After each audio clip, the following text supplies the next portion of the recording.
Look what it says again in verse 12. And do not lay your hand on the lad or do anything to him, for now I know that you fear God, since you have not withheld your son, your only son, from me. You have not withheld your only son from me.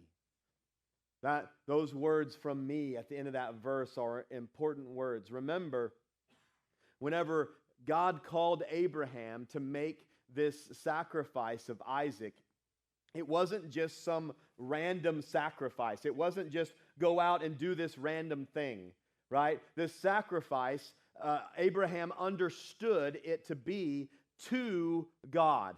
Do we understand that? That somehow Abraham was appeasing or pleasing God by doing that sacrifice. So first, he would have been pleasing God by being obedient in the act, but also Abraham understood that in some way, or he believed that in some way, that sacrifice was going towards God and somehow appeasing God in the process.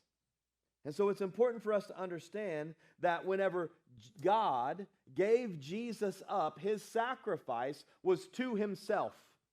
That he was appeasing the wrath of God in that sacrifice. In Romans chapter 5, verses 8 and 9, it says this: "But God demonstrates his own love toward us, that while we were still sinners, Christ died for us.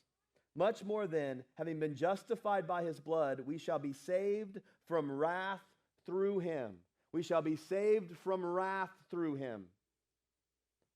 And so what we understand is the sacrifice of Jesus was to appease the wrath of God.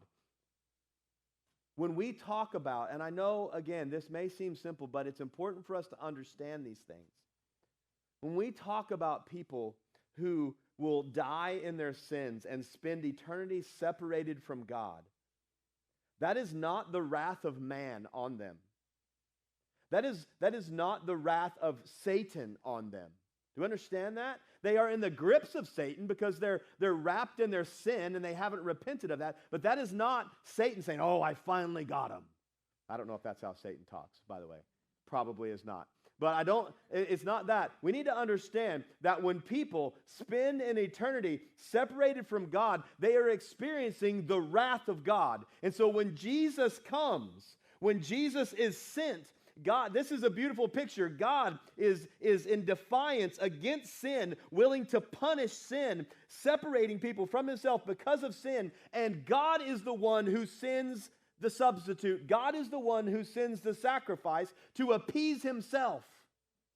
God is the one who fixes it. This is the grace of God. God isn't looking for anyone else to fix it. God knows only he can, and so he does. And so God appeases his own wrath through his son Jesus.